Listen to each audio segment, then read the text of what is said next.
It started as a spontaneous idea, one of those last-minute plans born from boredom and bravado. Four of us, packed into Jamie's battered old SUV, windows down, music loud, chasing desert wind and a story to tell. We were headed to the old Sable Ridge amusement park, abandoned since the late 90s, or so the internet claimed. A desert relic swallowed by sand and silence, supposedly cursed, haunted, or both, depending on which Reddit thread you found yourself on. I didn't believe in curses, not really, but I won't lie. When we veered off the highway and the cracked sand-covered road to the park emerged, something shifted. The air changed, the music cut out. No static, no warning, just silence. "Dude, that's creepy," said Marcus from the back seat, his usual smirk fading just a bit. No one responded. Jamie fiddled with the dial, then gave up. The wind outside howled a little louder. As we drove further in, the desert grew eerily still. No signs of animals, no cactus, just dunes and broken asphalt leading us nowhere. Every so often, I thought I saw something far off in the sand, maybe the shape of an old sign, maybe a trick of heat waves.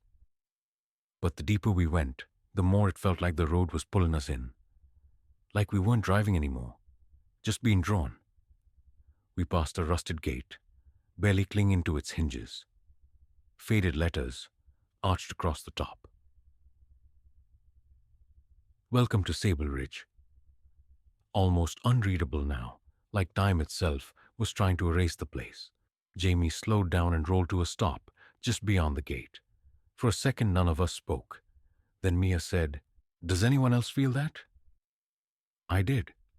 A kind of pressure in the air. Heavy, like we'd driven into a bubble where time was thicker, heavier. We got out. The desert sun had started dipping, bleeding red and gold across the sky. Long shadows stretched from crumbling booths and rusted roller coaster tracks. A dead Ferris wheel loomed in the distance, half sunken into sand, its cars swaying slightly, too slightly. There was no wind. I pulled out my phone. No signal. Typical, I thought. But when I opened the camera to take a video, the screen flickered. Glitched, then black. "Mine too," Mia said, frowning. "Is that normal?" Jamie shrugged. "Old power lines out here probably mess with the tech. It's fine." But it wasn't fine. I could feel it in my stomach, like something was watching, not from the shadows, from underneath. We walked a little further in. There were old popcorn stands, gutted game booths, the carcass of a carousel that had collapsed in on itself. The horses lay twisted in the sand, their paint peeled into grotesque grins. Marcus laughed. "This place is badass. Can't believe we're the only ones who've been out here." I didn't laugh. I kept glancing back at the road. It looked longer than I remembered, like it had stretched while we weren't looking. I told myself I was imagining things. Then we heard it. A single note of calliope music, drifting faintly on the air, like the last breath of a broken instrument. Jamie froze. "You guys heard that, right?" We all nodded. Even Marcus looked pale now. "Maybe it's just the wind," I said. It sounded stupid, even as I said it. Then something caught my eye.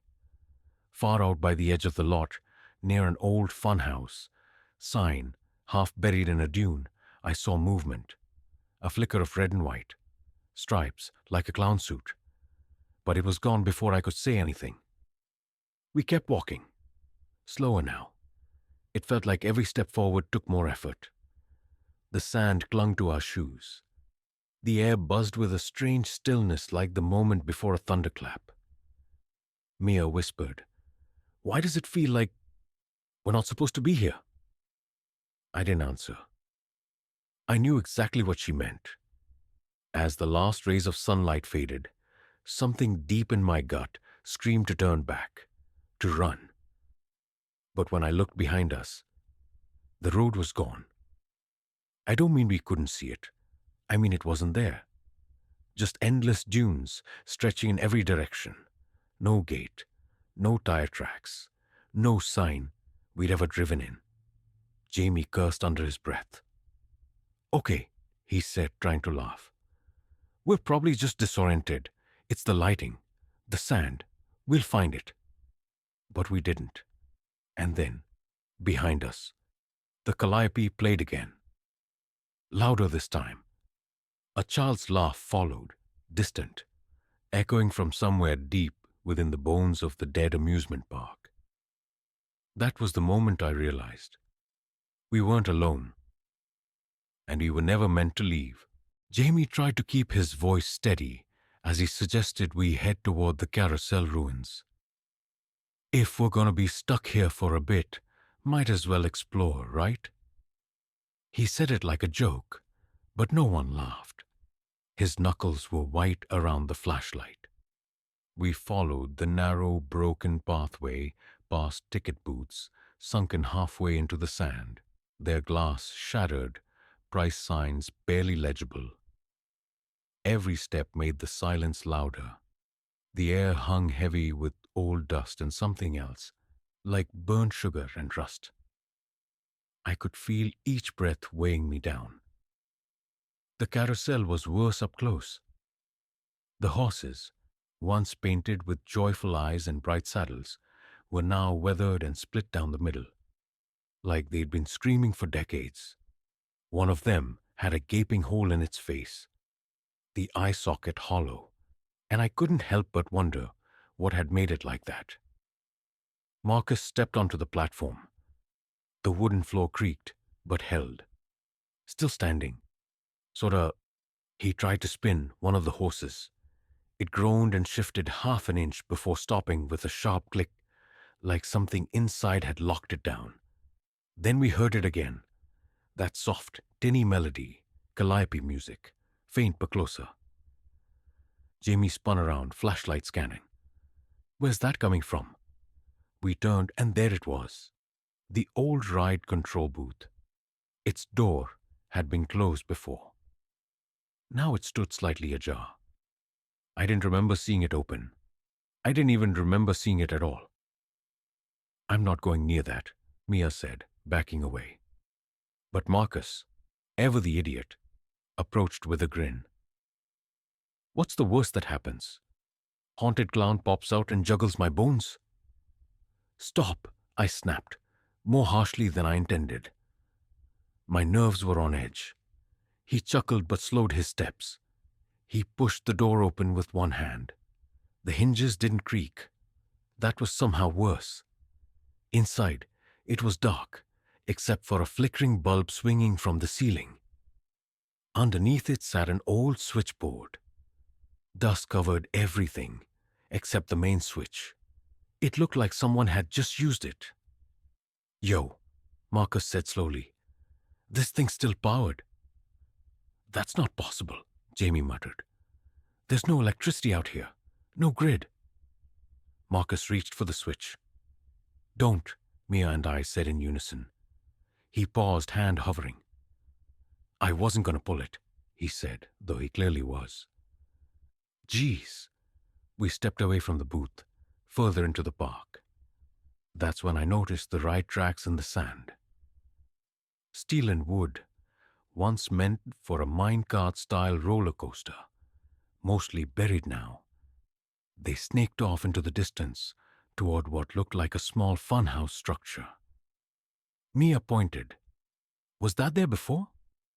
It wasn't. I knew it wasn't. We'd walked this way. That building hadn't existed. And yet, there it was now, lit from within by a soft flickering light. I didn't want to go in. None of us did. But curiosity is cruel, and fear sometimes pushes you forward more than it pulls you back. The funhouse door was open. Inside, the floor was warped. Mirrors lined both walls. Most were cracked or fogged, but some reflected perfectly. Too perfectly. When I looked into one, I saw myself standing. Alone. But I wasn't alone. The reflection showed a figure behind me. Clown paint, striped outfit, no face, just a smudged pale void. I spun around. Nothing. I looked back at the mirror. The figure was still there, closer now.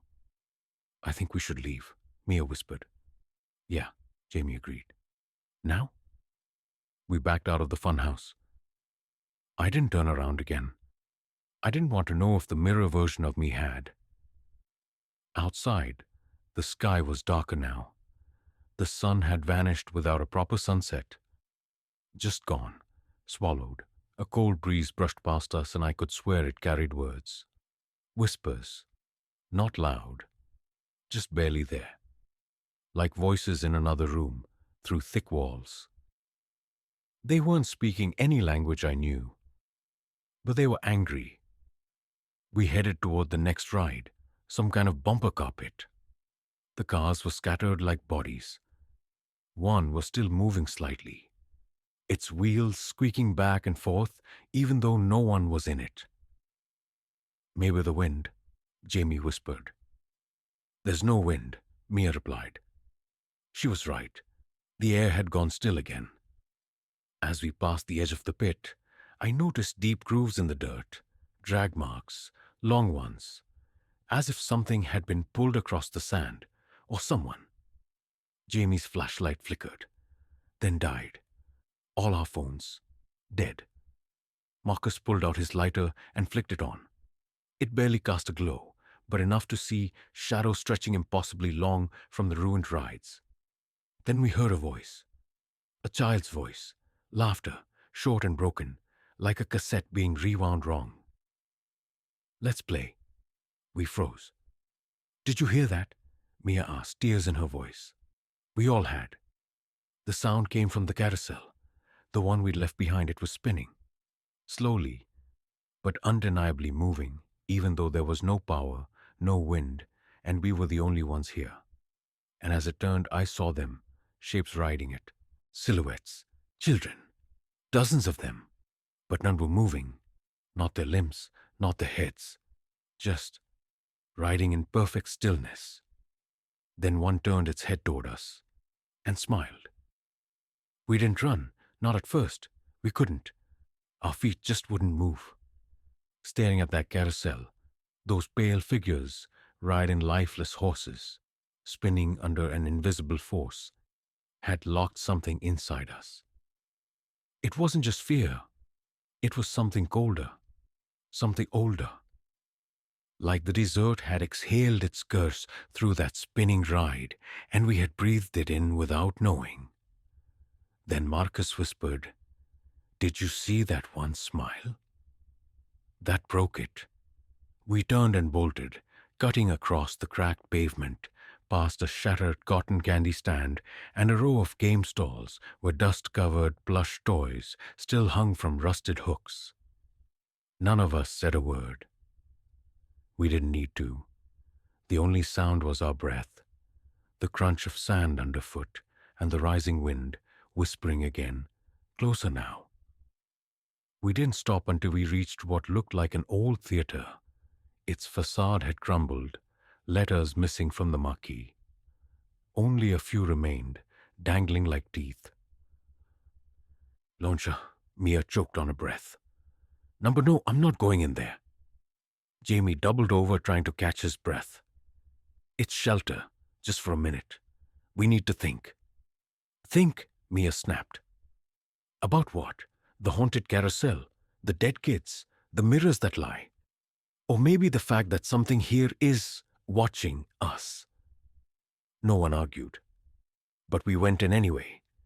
Inside, the theater smelled of mildew and age. Rows of velvet-covered seats were torn and scattered, many reduced to their frames. A faded stage curtain hung half-closed, and behind it, darkness deeper than any we'd seen yet. The wind died the second we crossed the threshold. Marcus pulled his lighter again and flicked it on, holding it high. If there's a clown in here, I swear to God. Something fell backstage. A soft thud, like a sandbag or heavy cloth. We all jumped. Jamie raised his dead flashlight like a weapon. Probably just debris. But then the stage lights flickered on, one by one.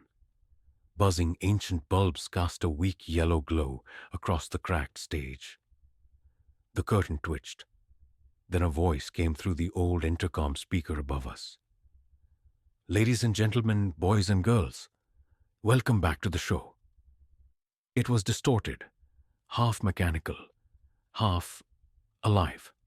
And it laughed, that high-pitched grating laugh that sent a jolt of electricity down my spine.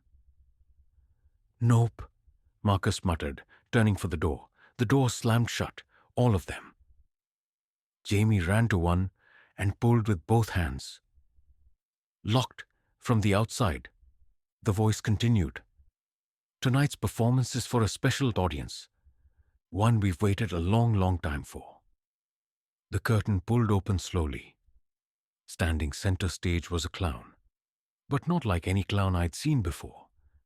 Its outfit was faded red and yellow, the fabric stitched together in uneven patches, stained with something dark. The ruffled collar was frayed, and its face, painted white but not clean, smudged, cracked, flaking. Its smile was too wide, black around the edges. No eyes, just deep sockets that bled shadow. It tilted its head, slow and jerky. "Let's play a game, it said. Then it took a step forward. I swear the air thickened. We backed away, bumping into seats and each other. But the rows felt endless now, like the theater had expanded behind us, stretching forever. Marcus grabbed a loose wooden plank and raised it like a bat. "Come any closer, freak, and I'll smash your damn face in." The clown stopped, smiled wider. Then it snapped its fingers. From the shadows behind the curtain, figures emerged. Children, dozens of them. Their eyes were blank, their mouths stitched shut. Their movements were jerky, like puppets with broken strings. They surrounded the clown, then turned to face us. Mia screamed. Jamie grabbed her hand and yelled, "Done, run!" We sprinted for the side exit, shoving through the rows. The figures gave chase.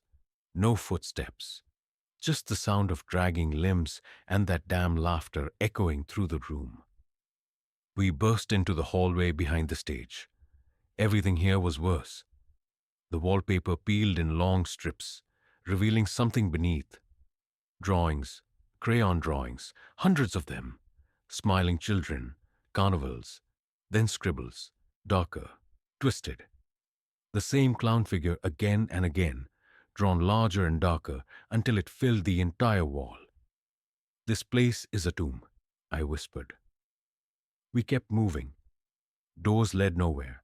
Some opened into walls. One opened into a room full of mirrors. Every reflection showing us smiling, even though we weren't. And the clown was in every one. Getting closer.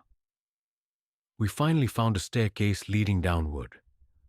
No signs, no lights, just concrete steps into the dark. We had no choice. The basement reeked of rot and old grease. Pipes dripped overhead. The walls were lined with lockers, some open, revealing torn costumes. Clown wigs, masks, bloodstains. Mia stopped in front of one locker and gasped. Inside was a photograph. It showed the four of us, in front of the carousel, but we had never taken that photo. And behind us stood the clown, hand on Marcus's shoulder. He stepped back, trembling. "What the hell is this?" "That thing," I said, my voice shaking. "It's been waiting for us." A metallic clang echoed from deeper in the basement. The voice returned, right behind our ears now. "Do you know the story?" We turned slowly.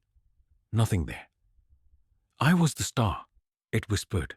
"The laughter, the cheers," until they turned on me. Another whisper from the opposite wall. "They blamed me for the fire, for the children, but I only ever wanted to make them smile." A third whisper, inches from my neck. So now, they smile forever. We ran again deeper, until we came to a door sealed with rusted chains. Jamie, in a panic, found a crowbar hanging nearby and smashed at the lock until it broke. The door opened to a tunnel, long, narrow, lit with dim red bulbs. Without speaking, we entered. Behind us, we heard the clown. Again. "I'll see you at the finale." Then everything went silent, except our breathing, and the sound of something dragging across the floor behind us. The tunnel felt like it was breathing. The deeper we went, the more it closed in on us. The red bulbs lining the walls flickered and pulsed, casting shadows that moved when we didn't. The silence was deceptive, thick and full of tension, like the walls themselves were holding their breath, waiting for something to happen. Every few steps, we heard something soft behind us, just far enough that we couldn't see what it was. A shuffle, a scrape, a whisper. We didn't speak, we just kept moving. Mia was the first to break the silence. "I don't think this tunnel ever ends." Jamie shook his head. "It has to. It was built for something. Maybe maintenance for the park. Or it's just part of the trap." Marcus cut in, his voice dry and tight. "A place to run until we collapse. Until we can't anymore." We all felt it. This place wasn't just abandoned. It was alive. But not in the way a forest is alive. More like a wound that never healed. Something rotten underneath the sand. The amusement park was just the skin. Suddenly, the lights behind us started turning off. One by one. Population, population, population. We turned instinctively and saw the darkness sprinting toward us. "Run!" We tore down the tunnel, lungs burning, feet scraping over the dusty concrete. The red lights ahead of us stayed lit for now, guiding us through narrow turns, side corridors, and rusted doors. But none of them led out. They just led deeper. Lower? Then we hit a fork. Jamie paused. "Left or right?" I didn't know. Neither looked safer. But the right tunnel. Something about it pulled at me. Not in a good way. Like it wanted us to choose it. "Left!" I shouted. We turned as a scream echoed from the other direction. A child's scream. Short, sharp, and abruptly cut off. We didn't look back. The left tunnel opened up into what must have once been a storage area. Shelves of old carnival equipment lined the walls. Broken signs, ticket booths. A deflated bouncy house coiled like a giant dead insect in the corner. In the center was an old security desk with monitors stacked high. Most of them were static, except one. It showed the carousel. It was spinning again. Empty now, except for the clown, sitting on one of the horses, head tilted, watching the camera, watching us. Then the screen went black. We barely had time to register it before the lights overhead exploded in a shower of sparks. And then, everything went dark. A voice slithered out of the shadows. "You could have been part of the fun." Marcus screamed and swung his crowbar in the dark, hitting nothing. I fumbled in my pocket for my phone, turned on the flashlight. The beam landed on Mia. She was standing completely still. "Mia?" I whispered. Her eyes were wide, glassy. She raised a shaking hand and pointed to the wall behind me. I turned. It was a mural, painted in smeared, childlike strokes, but the faces were ours, each of us, standing at the gates of the amusement park. Underneath us, written in crimson letters, were the words, "You never left." My heart dropped. "Number no, that's not possible." Marcus was backing away. "It's lying. It's trying to screw with us." But Jamie was staring hard at the floor. "Have you noticed? We've been running for hours, but my phone still says it's 9:47 p.m. I checked mine. 9:47. Same. We were trapped in a loop. Something had taken time from us. Bent it. Or maybe we were never meant to leave in the first place. We have to destroy it, Mia said suddenly. The clown, whatever it is. If we kill it, maybe the curse breaks. We have to destroy it, Mia said suddenly. The clown, whatever it is. If we kill it, maybe the curse breaks. How? Marcus barked. It's not human. We make it human? It sounded crazy, but what wasn't now? We gathered wherever we could. Metal rods, broken glass, the crowbar. Makeshift weapons. Then we found a map of the park on the wall behind the monitors. A faded emergency exit layout. The carousel was marked in the center. Nearby, another building. The heart of the park, power station. That's it, I said. That's where it gets its energy. If we can shut it down, cut the power, it might stop. We moved fast. Back through the tunnels, retracing steps, taking new turns when the old ones vanished behind crumbling walls. The park above us rumbled like a sleeping beast stirred from a dream. We emerged from a stairwell behind the funhouse. Everything was darker now. The sky above the desert was wrong. Too many stars. No moon. And all around the park, rides moved on their own. The Ferris wheel creaked in slow circles. The tilt-a-whirl spun with no music. The smell of popcorn and burning rubber lingered in the air. We made for the power station. It was a squat, brutal building. Concrete and rust. Inside, a tangled mess of wires and ancient controls buzzed and flickered. Screens showed static. One of them suddenly clicked on. It showed us, right there, inside the room. Then it cut to black, and the door slammed shut behind us. The clown was already there. No warning, no entrance. Just there, standing between us and the main breaker. Its head tilted, blood dripping from its gloves. That smile now wider than should be possible. You could have stayed, it whispered. You could have laughed forever. Jamie stepped forward. We'd rather die than stay here with you. The clown's smile vanished. Its body began to twitch violently, as if struggling to contain something. We didn't wait. Marcus charged first. He swung his crowbar, but the clown moved in a blur, slamming him into the wall with bone-shattering force. Jamie went next, swinging a pipe, managing to strike its shoulder, but it didn't react. Then it grabbed him by the throat. I screamed, grabbed the fire axe mounted on the wall, and rushed forward. Mia was already at the breaker panel. Do it, I yelled. She ripped the cover open, yanked wires, sparks flying. The lights dimmed. The clown shrieked, not just in pain, but in fear. As if the power had kept it anchored. With a howl that shook the room, it lunged for Mia. I got between them, swung the axe. It buried in the clown's chest. Black, tar-like ooze sprayed out. It stumbled back, screeching, its voice cracking into dozens of others, as if it wasn't alone in that skin, as if hundreds of voices screamed from the same throat. Then Mia pulled the final lever. The power went out completely. Silence, total silence. When I opened my eyes, the clown was gone.